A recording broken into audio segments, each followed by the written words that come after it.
Là, je vais donner maintenant la parole à Sabine Libert, qui est secrétaire générale adjointe de la FGTB Wallonne, que nous avons vue très active, notamment dans la lutte contre la réforme APE, qui a été évoquée par Daniel. Alors, je vais demander à Sabine qu'elle nous livre sa vision du travail associatif, sa vision aussi du travail qui se fait dans les associations, ce qui n'est pas tout à fait la même chose, et comment elle voit, elle, les évolutions, donc un peu les mêmes thèmes que ceux qui viennent d'être évoqués, les évolutions récentes et les évolutions futures du secteur associatif pendant la législature qui vient de s'achever et celle qui s'ouvre. Voilà. Et donc, voilà, tu as 20-25 minutes sans problème. De toute façon, ils ont été délinquants, donc n'hésite pas à l'être toi aussi. J'ai quand même déjà... Est-ce que ça marche ? Oui. J'ai aimablement déjà fourni quelques minutes supplémentaires aux deux premiers intervenants. Donc d'abord, merci le syndicat.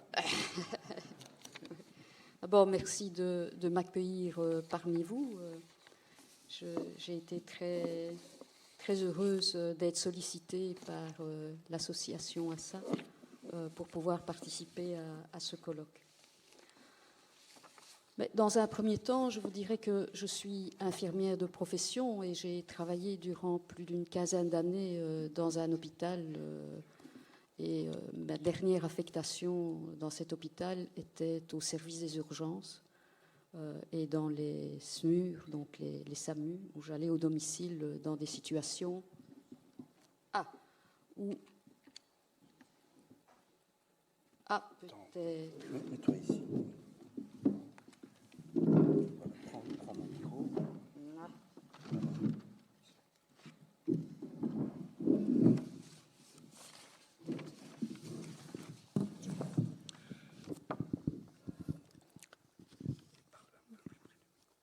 Je dois parler un peu... Ah oui, en effet. Je dois un peu parler un peu plus près du micro. Voilà, j'ai une petite voix. Donc, comme je disais, je suis infirmière de profession et j'ai travaillé durant de nombreuses années dans un hôpital et dans un service particulier qui était le service des urgences. Je vais donc essayer d'apporter ma sensibilité de terrain en tant que travailleuse et mon analyse de syndicaliste au débat d'aujourd'hui. Alors, je pense que pour comprendre le secteur associatif d'aujourd'hui, il faut se rappeler d'où il vient et évaluer ses difficultés actuelles. Alors, le secteur associatif est très hétérogène et donc je me suis plutôt axée sur le secteur associatif de la santé et de l'action sociale. Je ferai ma présentation en 3 étapes temporelles avec comme fil conducteur la dynamique de professionnalisation du secteur, la problématique de l'engagement social et la place de la femme dans les services. Historiquement, dès le début de l'État belge, l'initiative privée, structurée en piliers, est subsidiée pour remplir des missions qui, par la suite, vont structurer l'action sociale et définiront les politiques publiques dans les domaines des services à la population. Alors, l'engagement est au départ de type plutôt caritatif, surtout le fait de la noblesse ou de l'Église, et ce sont essentiellement les femmes qui étaient actives dans ces domaines. Comme si, d'une certaine façon, il existait une prédisposition naturelle de la femme à s'occuper du bien-être et des soins d'autrui. Ce stéréotype, comme l'on a expliqué précédemment, est toujours vivace à l'heure actuelle et explique certains constats que je développerai par la suite. Dans les années 60, 70, 90, jusque dans les années 90, on constate de plus en plus une professionnalisation du secteur. Les pouvoirs publics ont plus progressivement encadré ces initiatives privées qui permettaient de répondre à des besoins non rencontrés, spécifiques, pour par la suite essayer de les généraliser à tout le territoire. C'est par ce processus que l'on assiste à une dynamique de professionnalisation, une formalisation de secteurs, de sous-secteurs, d'activités, et progressivement, le salariat va prendre le pas sur le bénévolat militant. Alors, il y a bien entendu des avantages à une professionnalisation. D'abord et avant tout, et cela a été dit précédemment, c'est la reconnaissance par les autorités publiques de l'importance du secteur associatif. La création de commissions paritaires, avec des possibilités de salaire, de classification de fonctions, de droits, d'un certain nombre d'avantages. L'émergence de métiers nouveaux et reconnus. Et ce travail formalisé permet également d'installer des pratiques et des conditions d'une qualité de travail et d'une qualité de l'emploi. L'inconvénient, c'est que on assiste à ce moment-là à une tension qui va aller vers un paroxysme, une tension entre le bénévolat, le militantisme et le salariat. Progressivement, la professionnalisation va mettre à mal l'image du bénévole. Il va fragiliser en partie l'engagement social ou militant, alors que d'une certaine manière, la plupart des personnes qui s'engagent dans des professions de l'aide et du soin sont généralement des personnes qui sont empathiques, qui ont le sens du travail et qui ont le sens de la finalité sociale de leur travail. Un des désavantages également, c'est que va entrer progressivement une manière de gestion, de gestionnaire, qui va être calquée sur celui du marchand. Et on va petit à petit voir apparaître les indicateurs de type efficacité, productivité, comme on le souhaite dans le secteur marchand. Cela aura un effet particulièrement néfaste pour les travailleurs. Cela atteint son paroxysme aujourd'hui, où la négation de l'expertise des travailleurs sur leur propre travail est de plus en plus évident à l'heure actuelle. Alors que le secteur associatif s'est construit via cette expérience, par l'éducation permanente, par les référentiels, par des pratiques évaluées au fur et à mesure du temps par des petites associations et par des pratiques nouvelles en fonction des spécificités et des besoins de chaque association. À partir des années 2000, on constate véritablement une attaque sur les secteurs associatifs. D'abord et avant tout, l'intrusion de méthodes gestionnaires issues du management privé. Austérité budgétaire et rationalisation économique deviennent un leitmotiv. Toute une série de mesures qui, d'une certaine manière, suscitent l'incompréhension des travailleurs et travailleuses, car elles ne vont à l'encontre du projet pédagogique des dispositifs d'inclusion et rend souvent mal à l'aise également les directions, les gestionnaires, conscients des difficultés qu'ils imposent tant à leurs travailleurs qu'à leurs usagers. De nouveaux métiers apparaissent progressivement, et ce sont des métiers qui se caractérisent plus sur le côté gestionnaire. On parle de gestionnaire de projet, de qualiticien ou de manager d'entreprise. Ce que l'on constate également, c'est une dégradation des conditions de travail. La charge de travail s'intensifie, la qualité de l'emploi en pâtit. On gère presque une relation au patient ou à l'usager comme une PME, qui exporte des pièces de voiture. Mais est-ce vraiment ça, un associatif entreprenant? On constate également un grand écart entre la vocation sociale de chaque travailleur et les contraintes externes, exigences de rentabilité, de profit, d'efficacité. Une gestion de flux tendus, ou encore des nouveaux modes d'organisation de travail, une flexibilité. En effet, comme l'orateur précédent l'a dit, le secteur associatif, ce sont majoritairement des femmes, et majoritairement également à temps partiel, ce qui veut dire que l'on a de manière assez criante un certain nombre de travailleurs qui sont pauvres ou en difficulté financière et qui se retrouvent aussi face à des usagers qui de plus en plus sont en fragilité et en fragilité financière.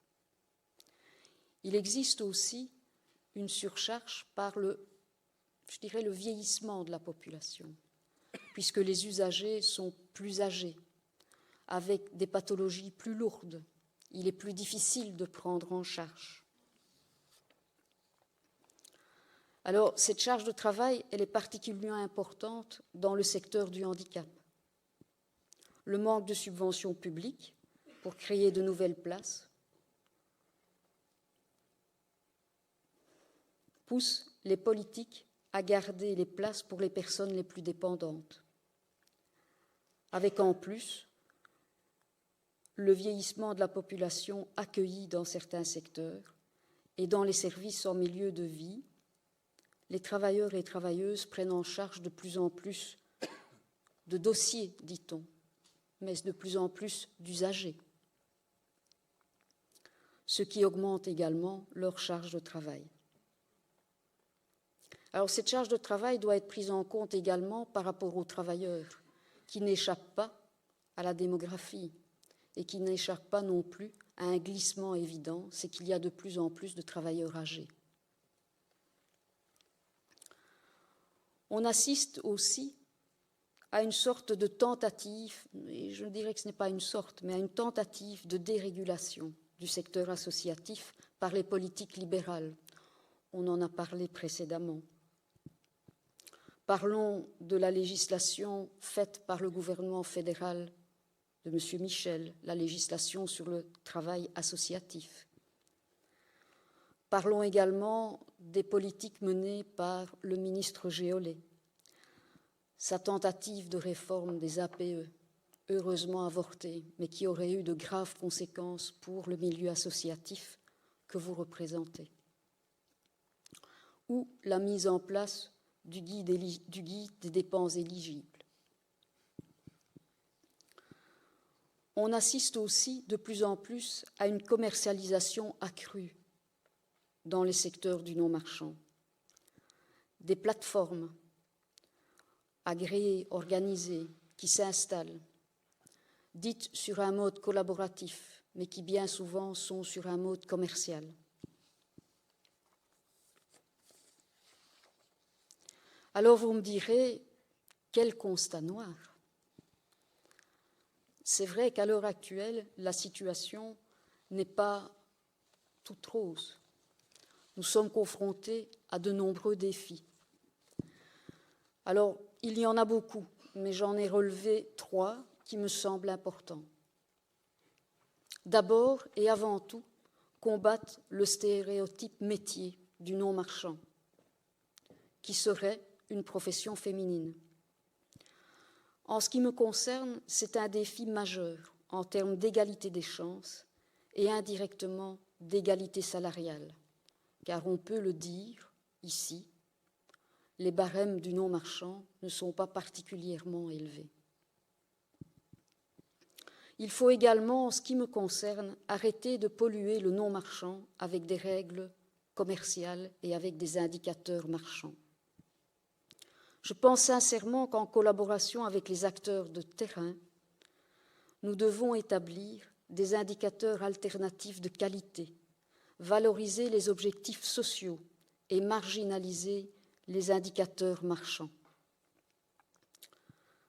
Pensons aux indicateurs alternatifs tels que le projet VISE, qui mesure l'impact social, l'enquête sur les forces de travail ou encore le baromètre social, qui peut mettre en évidence des dimensions trop souvent occultées par les indicateurs économiques. Mais il faut quand même bien le dire à tous, et je le dis devant les fédérations patronales, cela ne pourra se faire que si l'expertise des travailleurs de terrain est reconnue par tous. Troisième défi, et non des moindres, miser sur la complémentarité avec le service public.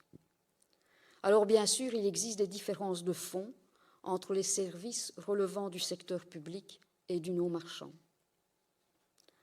Approche non polarisée, non pilarisée pour le secteur public, liberté associative qui a été mise en évidence précédemment pour le secteur non marchand. Des modalités d'intervention différentes, notamment les couvertures géographiques. Mais ce qui caractérise le plus le secteur associatif, c'est sa dynamique d'innovation sociale, et cela a encore été exposé lors de la première intervention.